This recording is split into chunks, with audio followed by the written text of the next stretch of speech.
Hello नमस्कार, welcome to English for everyone. आज मैं आपको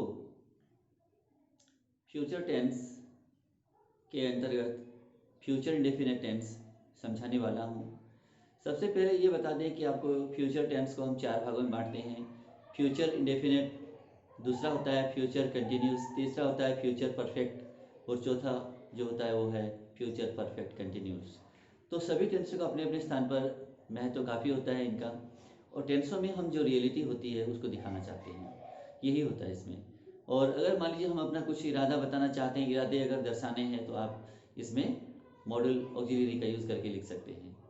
तो वो हम कभी फिर आगे अगली वीडियो में चर्चा करेंगे उसके बारे में। लेकिन आज हम जो बताने वाले वो है फ्यूचर इंडेफिनिट टेंस।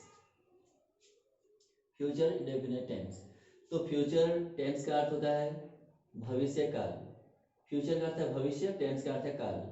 तो फ्यूचर इंडेफिनिट टेंस ये इस टेंस का पहला भाग है। तो फ्यूचर इंडेफिनिट टेंस अनिश्चित, इंडेफिनिट का अर्थ होता है अनिश्चित, फ्यूचर का अर्थ है भविष्य, टेंस का अर्थ है काल, अनिश्चित भविष्य काल, ये हुआ। तो इसमें क्या है कि हम दो प्रकार की साहित्यों का यूज करते हैं और जिसका अर्थ होता है गा गी गे। लेकिन हम इससे पहले कि आपको थोड़ा सा हिंदी बता दें, हिंदी में जो वाक्य के अंत में जो है, हिंदी वाक्य के अंत में जो पहचान होगी ना, पहचान पहचान होती है वाक्य के आखिर में, बीच में शुरू में कभी नहीं होती है। पहचान होती है वाक्य के आखिर में। तो हिंदी वाक्य के अंत में, तो हिंदी वाक्य, हिंदी वाक्य के अंत में, हिंदी वाक्य के अंत में गा गी गे आदि शब्द आते हैं।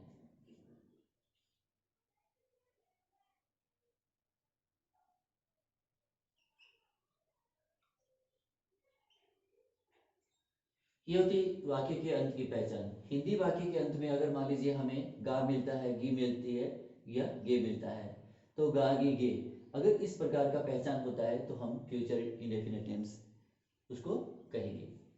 तो अब ये तो हुई हिंदी की पहचान।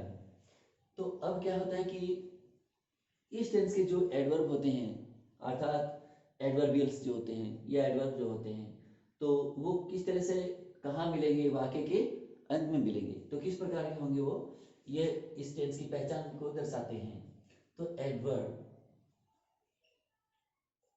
एडवर्बियल कह दे तो ठीक है। इसमें एडवर्बियल जो होता है यानी एडवर्ब की तरह जो काम करते हैं एडवर्बियल कहलाता है। आगे देखिए, जैसे मान लीजिए वाक्य के आखिर में टुमारो आ जाता है, टुमारो, तो इसका अर्थ क्या हुआ, आने वाला कल। या मान लीजिए नेक्स्ट डे आ जाता है, नेक्स्ट डे, ये क्या है कि समय को बतलाते हैं, समय की पहचान बतलाते हैं। तो ये टुमारो का मतलब होता है आने वाला कल, नेक्स्ट डे का अर्थ होता है अगला दिन। ठीक है, इसी तरह से जैसे मान लीजिए हम अगला दिन भी कह सकते हैं, नेक्स्ट के साथ में हम जैसे मान लीजिए नेक्स्ट वीक भी कर सकते हैं, अगले सप्ताह। इसके अलावा मान लीजिए हम नेक्स्ट नेक्स्ट मंथ भी कर सकते हैं, अगला महीना। ठीक है ना, इस तरह। या हम इसमें नेक्स्ट के साथ में ईयर भी लिख सकते हैं, अगला वर्ष, नेक्स्ट ईयर, अगले वर्ष। तो ये इसकी पहचान बनती है। हिंदी वाक्य के अंत में तो ये वाली पहचान होती है गा गी गे, और अंग्रेजी वाक्य के अंत में अगर टुमारो आया है, नेक्स्ट डे आया है, नेक्स्ट वीक आया है, नेक्स्ट मंथ लिखा है या फिर नेक्स्ट ईयर लिखा हुआ है, तो हमें ये मान के चलेगा, मान के चलना होगा काफी हद तक कि वो फ्यूचर इंडेफिनिट टेंस ही है। तो ये अब देखना क्या है कि इसमें जो मेन वर्ब है वो हमें किस तरह से यूज करना है। मेन वर्ब, जो वर्ब की जो क्रिया लगेगी ना, तो वो कौन सी लगेगी इसमें ये बताना है आपको। तो वर्ब की हमें इसमें फर्स्ट फॉर्म का यूज करना होगा। क्या यूज करना है, वर्ब की फर्स्ट फॉर्म। तो इसमें वर्ब की फर्स्ट फॉर्म, वर्ब की फर्स्ट फॉर्म हम इसमें यूज करेंगे। ये हुआ। अब क्या है कि इसमें जो हेल्पिंग वर्ब है, इसमें हेल्पिंग वर्ब जो है सब्जेक्ट के बाद में लगता है। तो सब्जेक्ट के बाद में हेल्पिंग वर्ब जो लगेगा, हेल्पिंग वर्ब इसमें कौन कितने हैं? 2 हैं। एक तो है इसमें सेल, ये आपको ध्यान में रखना होगा, सेल, और एक है इसमें व्हील। सेल और व्हील दो ही इसमें सहायक क्रिया है। सेल की हिंदी होती है गा गी गे, गा गी गे, ये इसकी हिंदी है। व्हील की हिंदी होती है गा गी गे, गा गी गे, ये हुआ। अब हम शेल किसके लिए यूज करेंगे? सेल किसके साथ यूज किया जाएगा? आई के लिए या वी के लिए? आई वी के लिए हम क्या करेंगे? सेल का यूज करेंगे। और जो व्हील है ये किसके साथ यूज किया जाएगा? व्हील का यूज करेंगे हम यू के साथ में, प्रोनाउन यू के साथ में, या ही के साथ में, या सी के साथ में, या इट के साथ में, या दे के साथ में, या किसी नाउन के साथ में, या किसी नाउन के साथ में, कोई भी नाउन, तो इसमें नाउन के साथ में, तो नाउन चाहे कोई भी किसी भी चीज का नाम होगा तो किसी भी व्यक्ति के नाम के साथ हम विल का यूज करेंगे।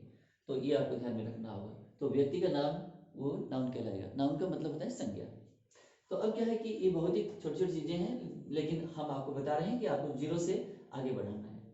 अब देखना है कि ये जो प्रोनाउन है ये पर्सनल प्रोनाउन कहलाते हैं। पर्सनल प्रोनाउन के साथ में हम सेल विल का जो यूज कर रहे हैं, सेल का यूज करेंगे आई वी के साथ में। बाकी जो भी आते हैं चाहे वो सिंगुलर हो चाहे वो प्लूरल हो, इसमें कोई फर्क नहीं पड़ेगा सिंगुलर होने का या प्लूरल होने का, हमें विल लगाना है।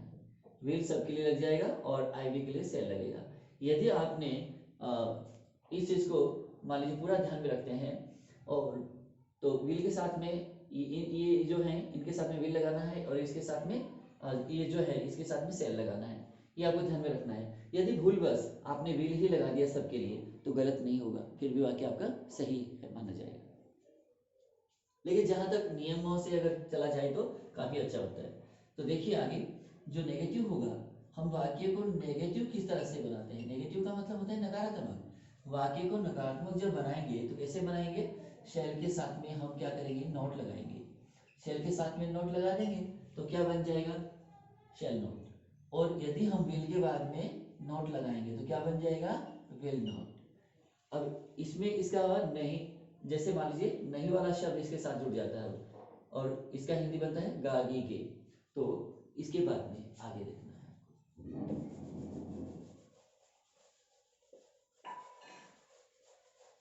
इसके बाद कुछ आगे वाले जो है हम आपको बताना चाहते हैं कि इसमें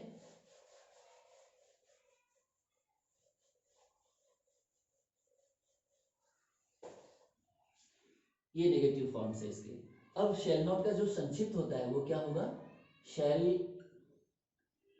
नोट का जो संक्षिप्त होगा वो होगा सेंट। तो शेल SHA लिख करके उसके बाद एन लिखिएगा, एन के बाद एपोस्ट्रोफी डाल करके टी लिख देंगे तो क्या हो जाएगा? शेंट। इसका शॉर्ट रूट हो गया ये। विल नॉट का संक्षिप्त क्या होगा?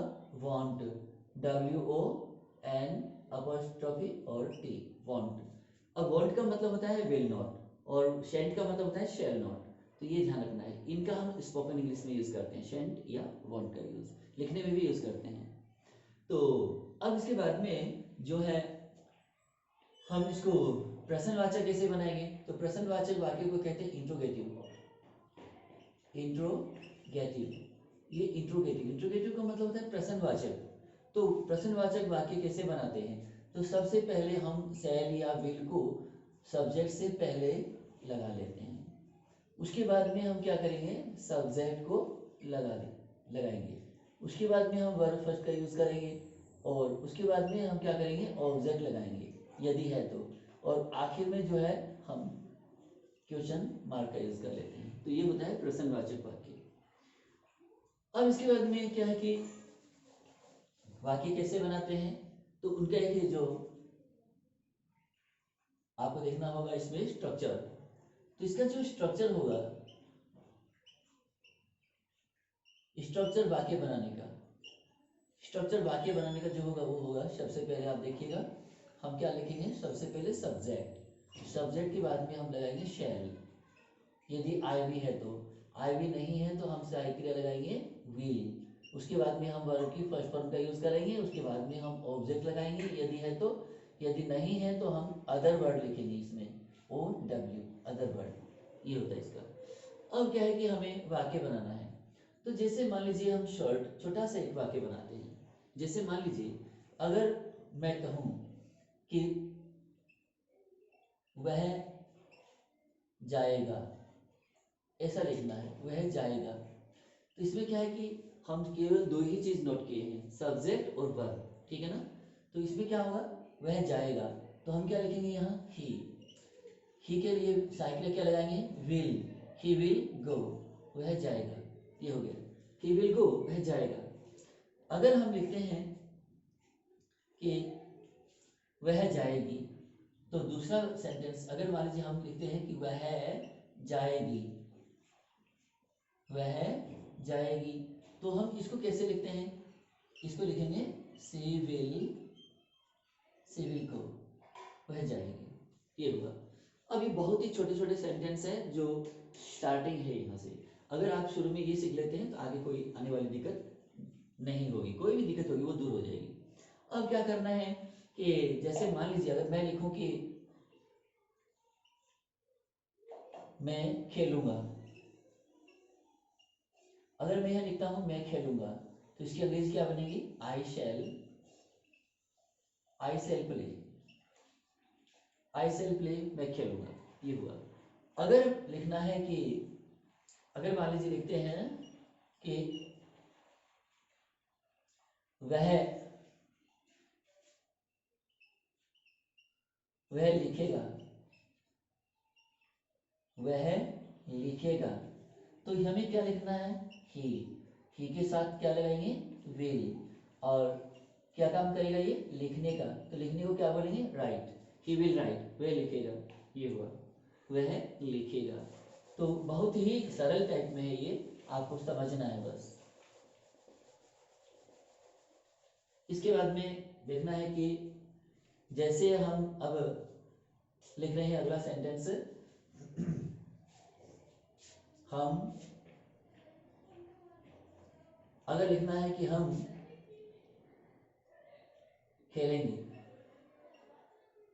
हम खेलेंगे, ये लिखना है, तो सबसे पहले हम क्या करेंगे, वी लिख देंगे, और खेलेंगे, अब गागे गे के लिए हम क्या लिखेंगे यहाँ, शैल, वी शैल, और खेलने को क्या कहेंगे, प्ले, तो वी शैल प्ले हो गया, वी शैल प्ले, हम खेलेंगे। अगर लिखना है कि हम नहीं खेलेंगे, तो क्या होगा, वी के बाद में हम क्या लिखेंगे, शैल, वी शैल नॉट प्ले, हम नहीं खेलेंगे, ठीक है। वह भोजन पकाएगी, ठीक है ना, भोजन वह भोजन पकाएगी, वह भोजन पकाएगी, ये छोटा सा ही वाक्य है, इसमें सब्जेक्ट भी है, वर्ब भी है और ऑब्जेक्ट भी है इसमें। तो शी, वह, हमें लगाना क्या, विल लगाना है, सी विल, अब पकाने का काम जो होगा इसको क्या कहते हैं, कुक, सी विल कुक, वह पकाएगी, क्या पकाएगी, भोजन, तो हमें लिखना है यहाँ क्या, फूड, वह भोजन पकाएगी, सी विल कुक फूड, वह भोजन पकाएगी। क्या वह भोजन पकाएगी, अगर हमें नेगेटिव बनाना है तो नेगेटिव में कैसे करेंगे इसको, जैसे वह भोजन नहीं पकाएगी ऐसे लिखना है, तो हम क्या करेंगे, सी, चाहे हम यहाँ विल नॉट करें, चाहे हम इसको वांट कर दें, सी वांट कुक, सी वांट कुक फूड, वह भोजन नहीं पकाएगी, सी वांट कुक फूड, वह भोजन नहीं पकाएगी। अब हमें अगर इसको प्रश्नवाचक बनाना है तो कैसे करेंगे, क्या वह भोजन पकाएगी, तो will say cook, will say cook food, क्या वह भोजन पकाएगी, ये हुआ, और आखिर में हम क्वेश्चन मार्क लगा दें क्योंकि वाक्य प्रश्नवाचक जो है। तो इस तरह से हम इनको प्रश्नवाचक भी बना सकते हैं। आगे लिखते हैं,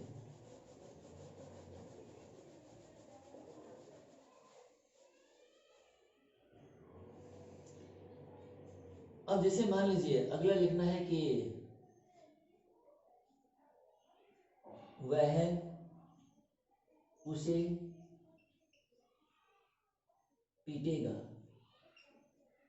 वह उसे पीटेगा, ये हुआ। तो किसको कहेंगे, अगर हम मान लीजिए किसको कहें तो वो भी ऑब्जेक्ट होता है। अगर हम क्या कहें तो भी वो ऑब्जेक्ट होता है। क्या? तो अगर हम वर्ब से क्वेश्चन करेंगे व्हाट लगाकर, व्हाट से अगर मान लीजिए जो जवाब मिलता है वो होगा ऑब्जेक्ट डायरेक्ट। अगर मान लीजिए हम वर्ब के साथ हुम से अगर क्वेश्चन करते हैं तो जो हमें ऑब्जेक्ट मिलता है, जो हमें मिलेगा जवाब, वो उसका डायरेक्ट ऑब्जेक्ट, जो वो है उसका इनडायरेक्ट ऑब्जेक्ट होगा। तो देखना है कि डायरेक्ट ऑब्जेक्ट जो होगा वो निर्जीव होता है, ठीक है, और जो इनडायरेक्ट ऑब्जेक्ट होगा वो हमें प्रोनाउन में ऑब्जेक्टिव केस के रूप में देखने को मिलेगा, तो वो सजीव होगा। तो देखना ही है। अब क्या कहते हैं, वह उसे पीटेगा, तो पीटेगा तो ही लिख देंगे, ही। आप क्या लिखना है, विल। अब पीटने को क्या कहते हैं, बीट। ही विल बीट, वह पीटेगा। किसको पीटेगा, उसे, ठीक है ना। अब यहाँ हम उसे के लिए हिम लिखेंगे अगर वो पुल्लिंग में है। अगर वो मान लीजिए स्त्रीलिंग में है तो हम यहाँ क्या करेंगे, हर भी लिख देंगे, वह उसे पीटेगा, तो ही विल बीट हर, ऐसे भी लिख सकते हैं। तो इस तरह से। अब मान लीजिए हम दूसरा अगला सेंटेंस लिखना चाहते हैं, जैसे अब मैं,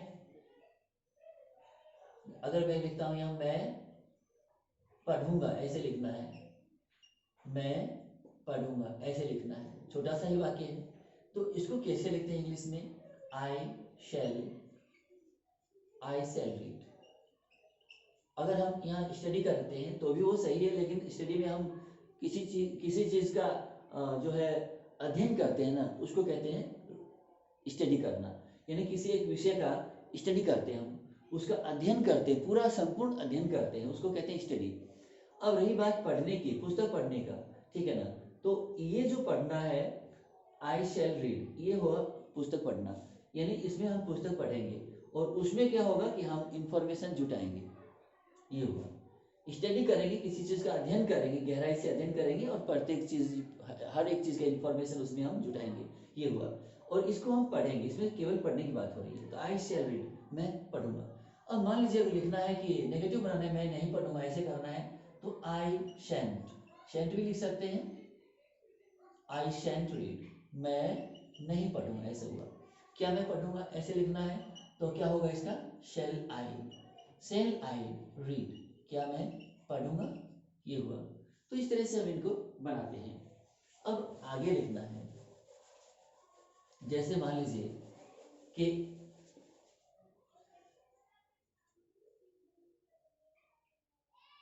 वह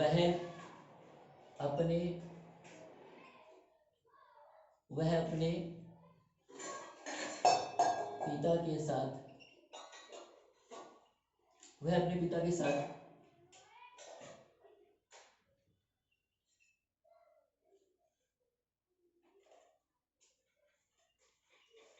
घूमने जाएगा। थोड़ा सा बड़ा है ये, ज्यादा नहीं। वह अपने पिता के साथ घूमने जाएगा, तो अपने पिता के साथ, ये तो बाद में लिखेंगे, वह घूमने जाएगा, ये लिखना है सबसे पहले। तो ही विल, अब क्या करेगा, जाएगा, तो जाने को, घूमने के लिए जाने को क्या कहते हैं, go for a walk. He will go for a walk, वह घूमने के लिए जाएगा। किसके साथ जाएगा, अपने पिता के साथ, तो विथ लगा देंगे, विथ हिज फादर, अपने पिता के साथ, ये हुआ। तो विथ हिज फादर अंत में लगा देते हैं। तो इतने, इस तरह से ही will go for a walk with his father, वह अपने पिता के साथ घूमने के लिए जाएगा। तो हमें अब लिखना है इस तरीके से। अब इसका जो हिंदी बनानी है, इधर से बन जाएगा, वह है अपने पिता के साथ घूमने के लिए जाएगा। तो हिंदी ऐसे बनाएंगे तो बिल्कुल सही बन जाएगी इसकी हिंदी। और लिखना इस तरह से जाना है, इस तरह से लिखा जाएगा और समझना इस तरीके से होगा। अब मान लीजिए अगला हम लिखते हैं कि वह नाचेगी, वह नाचेगी, ये लिखना है, छोटा सा ही वाक्य है। तो क्या लिखना है, सी विल डांस, वह नाचेगी। अब वह नाचेगी, वह नहीं नाचेगी, ऐसे लिखना है। तो हम क्या करेंगे, सी वॉन्ट डांस, वह नहीं नाचेगी। क्या वह नाचेगी, तो हम क्या लिखेंगे इसे, शुरू में विल लगा देंगे, विल, उसके बाद लगाएंगे सब्जेक्ट, विल शी डांस, क्या वह नाचेगी, इज वर्ब, क्या वह नाचेगी, इज वर्ब। तो इस तरीके से हम इनका यूज करते हैं। आगे देखिए,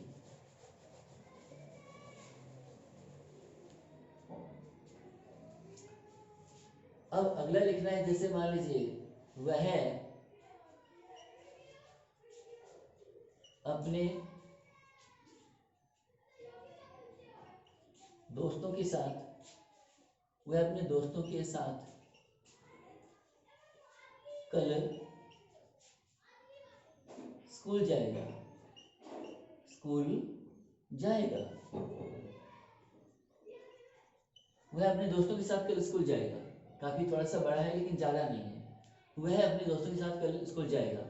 तो एक तो ये लिखना है वह स्कूल जाएगा, ये लिखना है पहले, ठीक है ना, किसके साथ जाएगा उसके बाद लिखेंगे वो।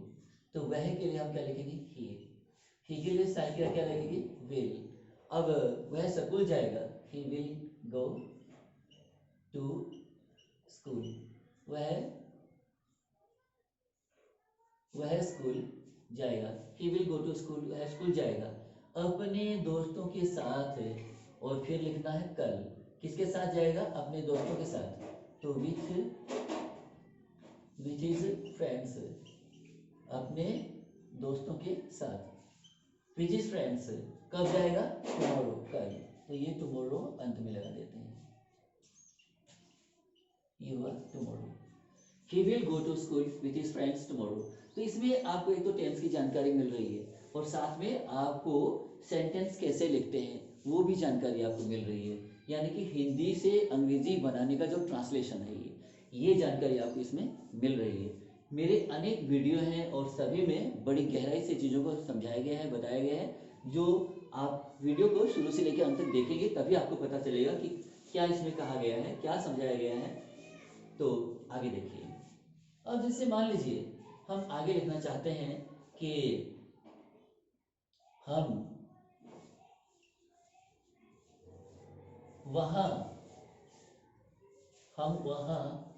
नहीं जाएंगे, हम वहां नहीं जाएंगे, ये हमें क्या करना है, नेगेटिव बनाना है, हम वहां नहीं जाएंगे। अब ये क्या है कि एक नेगेटिव सेंटेंस है, हमको क्या बोलते हैं, वी के बाद क्या लगाएंगे, शैल। अगर हमने यहाँ वी लगा दिया तो वाक्य पर थोड़ा सा प्रेशर आ जाएगा, नहीं प्रेस पर उसको जो स्ट्रेस पड़ जाता है कि वो कार्य जो है जरूर होगा। अब जहाँ विल लगाना है, मान लीजिए आई वी के साथ ही अगर हमने विल का यूज कर लिया, बाकी अन्य सब्जेक्टों के साथ में हमने सेल लगा दिया, तो इसमें अवश्य का भाव आ जाता है, तो ये चीज इसमें होती है। तो अब हमें अभी वो चीज़ नहीं करनी है, हम एक बार सिर्फ आपको वाक्य बता रहे हैं कि हम वहां नहीं जाएंगे, तो we shall not go there. अब बच गया क्या, देयर, वहां, हम वहां नहीं जाएंगे, we shall not go there, हम वहां नहीं जाएंगे, ठीक है ना। अब ऐसे लिखना है। अब मान लीजिए अगर हम लिखें कि वह भोजन वह भोजन खाएगा, वह भोजन खाएगा, ये हुआ, छोटा सा ही वाक्य है। तो ये इसमें भविष्य काल है ना, इसमें भविष्य काल, भोजन खाएगा, क्या वो खाने लग गया, नहीं, क्या वो खा रहा है, नहीं, खाएगा, यानी भविष्य है, इसमें भविष्य काल है, इसमें वह भोजन खाएगा, तो क्या लगाएंगे इसमें, ही के साथ क्या लगाएंगे, विल, और हम यहाँ ईट लगाएंगे, ही विल ईट, वह खाएगा, क्या खाएगा, भोजन, तो यहाँ लिखते हैं food, he will eat food, वह भोजन खाएगा। अब हम यहाँ ईट लिखे हैं, हम यहाँ टैप भी लिख सकते हैं, टी ए के ई टैप, या हम यहाँ हैव भी लिख सकते हैं, तो तीनों का अर्थ एक ही रहता है। ही विल ईट फूड, वह भोजन खाएगा, ही विल टेक फूड, वह भोजन लेगा अर्थात खाएगा, तो ही विल हैव फूड, वह भोजन खाएगा। अभी मैं यहाँ जो है हैज नहीं लगाना आपको, इसमें हैज वाली बात नहीं होगी, क्योंकि वो हैज लगता कहाँ है, प्रेजेंट परफेक्ट में लगता है, तो ये हम हैज नहीं होगा, यहाँ हम क्या लगाएंगे, हैव लगाएंगे। तो he will eat food, he will take food, he will have food, वह भोजन खाएगा, तो ये हुआ। अब आगे लिखते हैं,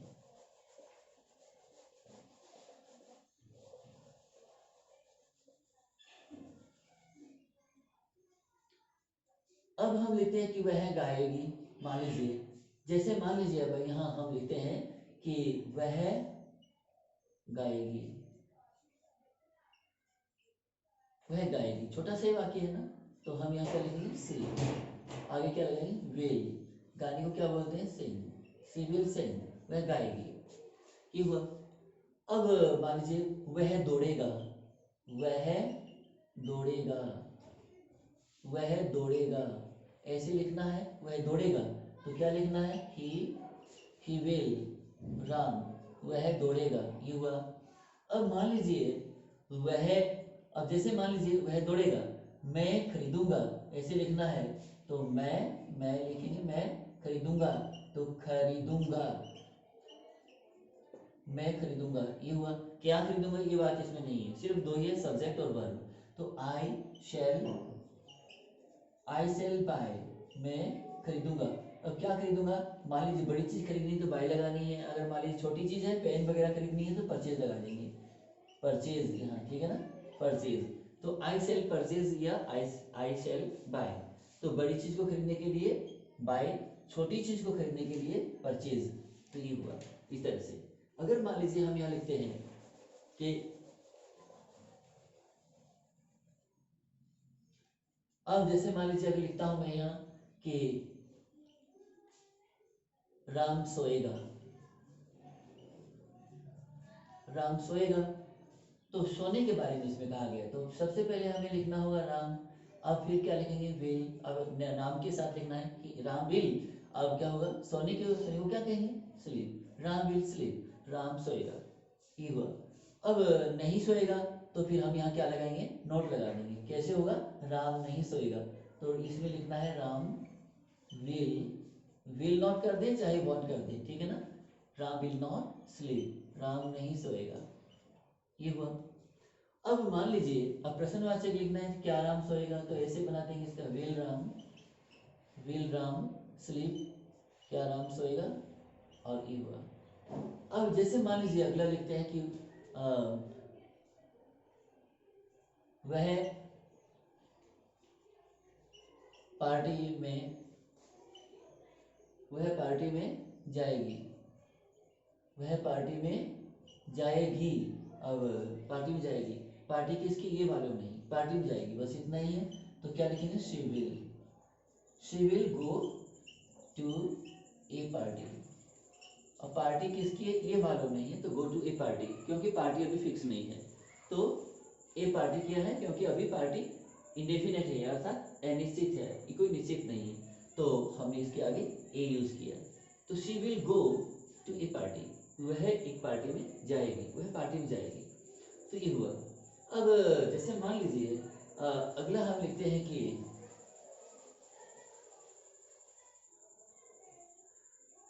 अब अगर लिखते हैं कि वह हमें